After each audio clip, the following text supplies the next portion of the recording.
Hey everybody, welcome to MT Guitar.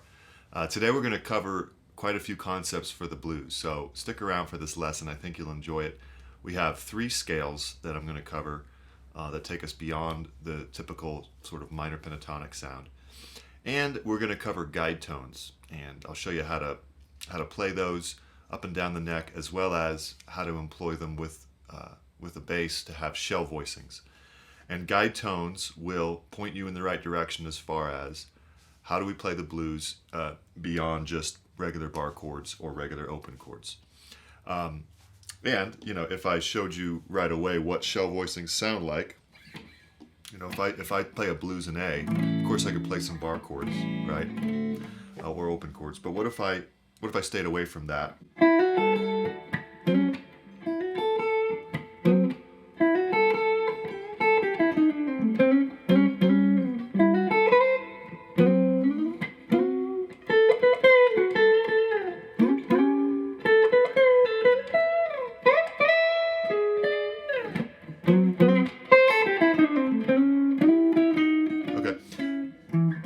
So that was a 12-bar blues in A, and I don't think I barely played any bass notes, right? Now, you don't have to jump into that right away, but if you're playing along, you're jamming the blues, you're jamming to some backing tracks with your friends, or just solo like I was just doing, it's really nice to throw in these guide tones. Okay, so let's start with that, and then we'll cover the scales in a bit. Check out the Patreon where there'll be a tab for this all written out. Guide tones, to define them, would be the third and seventh of any chord. Okay, so you can play guide tones with any jazz standard, for instance, and it can get quite complex because you have all these chords. But with the blues, it really doesn't need to be that complicated, because in the blues, at least the type of blues we're covering, we're only dealing with dominant seventh chords. All right, so if I have a blues in A, the third and seventh of A7 would be actually the 3 and flat 7. So that would be C sharp and G. Okay, so we don't have to go too far to see it. Even if I play an open A7 chord here, I have the third on the second string and the flat 7 on the G. And the flat 7 makes it a dominant seventh. If it was a major 7, it would be a whole different type of music or a different sound, right? That would be the seventh note of the major scale. So when we flat the 7, we get this juicy dominant seventh chord, right? So if we take it to a bar chord now, we see we have an A7 bar chord, and the fourth and third strings, 5th fret, 4th string, 6th fret, 3rd string, would be the flat 7 or a G, 3rd or a C sharp.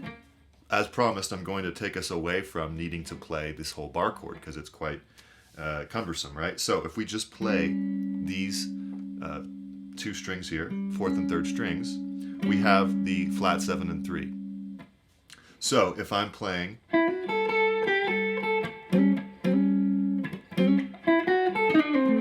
some pentatonic riffs,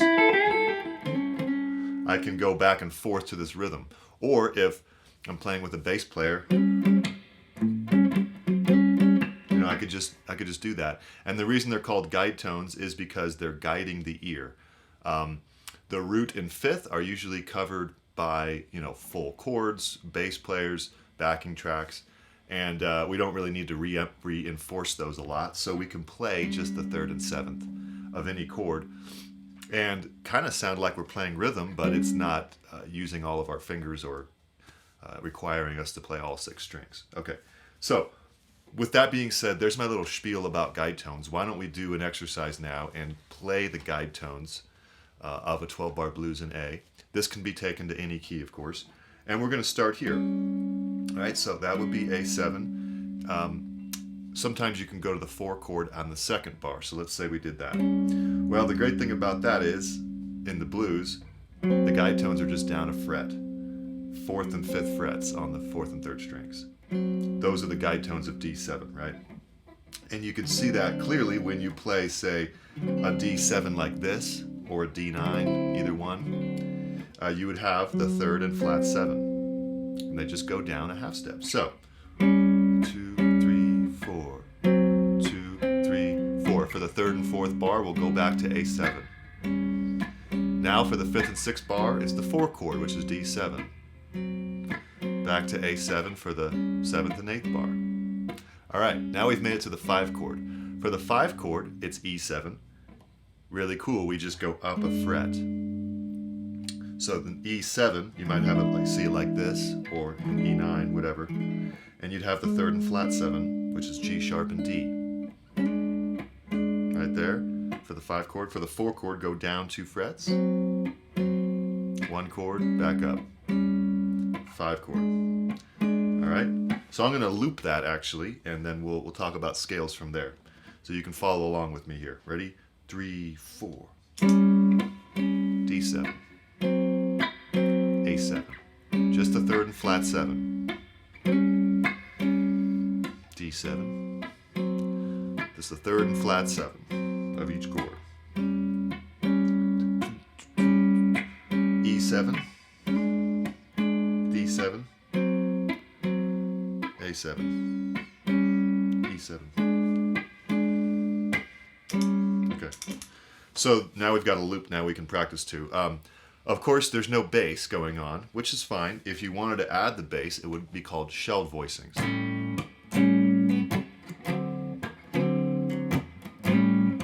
That's shell voicings. Root, 3rd and flat 7 of each dominant 7th chord. No 5th, right? We don't really need the 5th.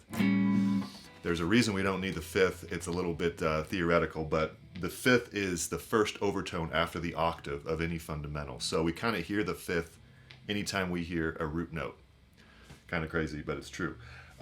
So we really get all the information we need with the root, flat 7 and 3. And that's true for the E7 too. So you can try that out as well. So besides bouncing back and forth between lead and rhythm, like, you know,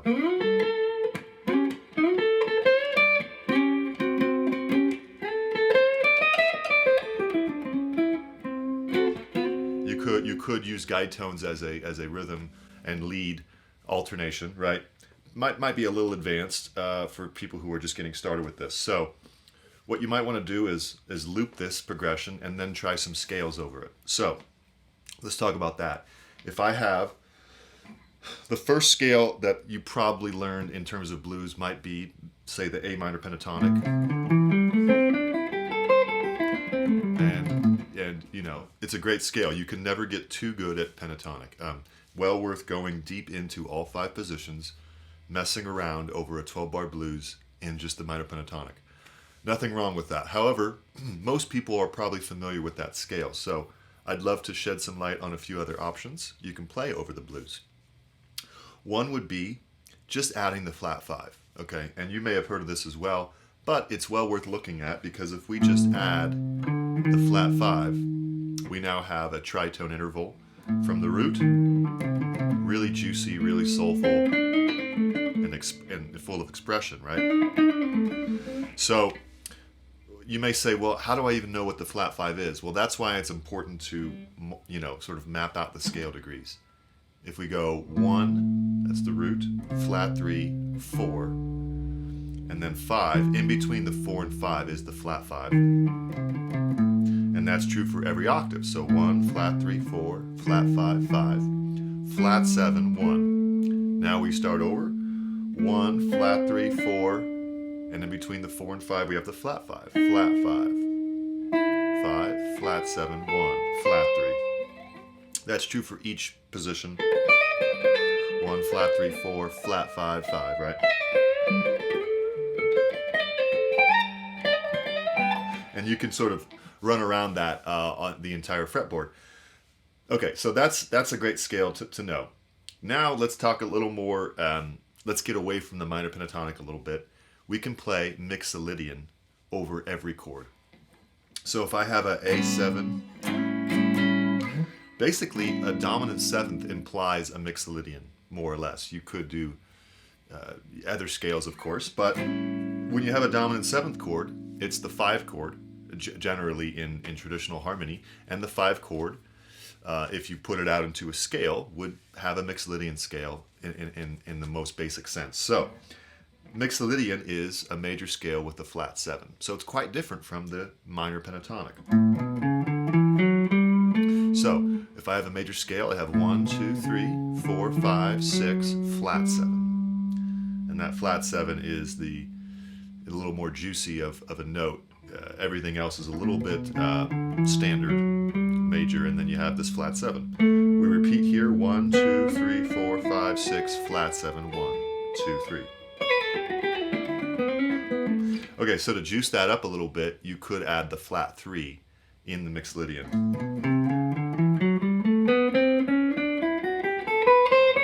But if you're new to the Mixolydian, I may resist that temptation right away, because you really want to know the Mixolydian on its own, and the flat 3 will always work with the blues, so you can add that in there. So it's up to you when you want to throw that flat 3 in there, but it will always work. You can do that over each chord. My word of caution is to not play a Mixolydian over the D7 chord or over the 4 chord, because the flat 7 of D is C, and C is the flat 3 of A. So if you play a C sharp, which is in Mixolydian, over a D7, it would be a not a good note. Okay, it would be clashing pretty significantly. So over the 4 chord, you could either go back to A minor blues, or you could play D Mixolydian. So that would be a D major scale with a flat 7. There's the flat 7. There's the flat 7. Flat 7. Okay. Same thing with the E7. You could play E Mixolydian. Let's hear how that sounds if I play Mixolydian over the blues here.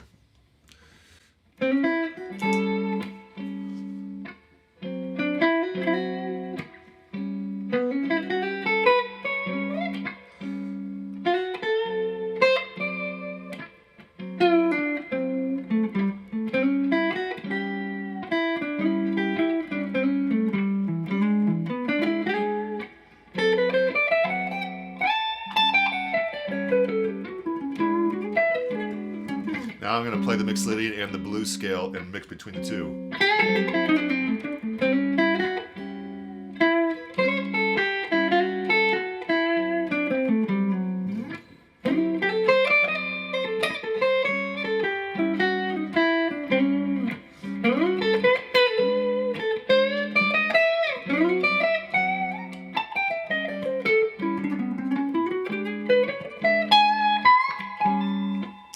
Okay, so a little tricky to mix those scales, but it will open up the options you have.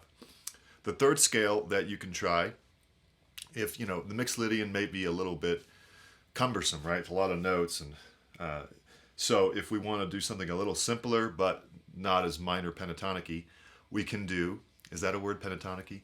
We can do major pentatonic with a flat 3. All right, so major pentatonic is 1, 2, 3, 5, 6. But we're missing the flat 3, just like in the Mixolydian. So if we throw in the flat 3, that's the major blues scale. You can do the major blues with the flat 3 over every chord. D major blues, E major blues. Let's try that out. I'm going to try to alternate between the 3 scales. 3, 4.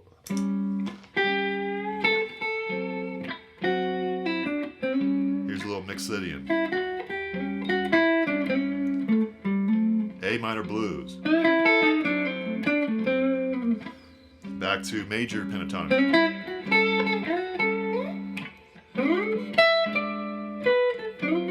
That was Mixolydian. Alright. BB box. Great for major pentatonic. And minor pentatonic.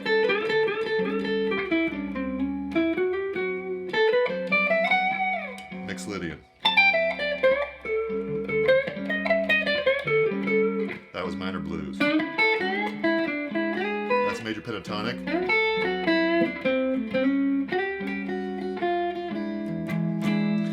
And really, I'm just not even getting warmed up. I mean, if I sat down and played these 3 scales for a while, the vocabulary will start to become a little more natural. right now it's kind of like, okay, if you're just starting on this as an exercise, it'll seem a little clunky, switching back and forth. But eventually, if you do this for a while, the scales will start to not seem like scales and just seem like colors or options or feelings, right? But you really want to get this stuff so ingrained that you don't think about it and you're just making music.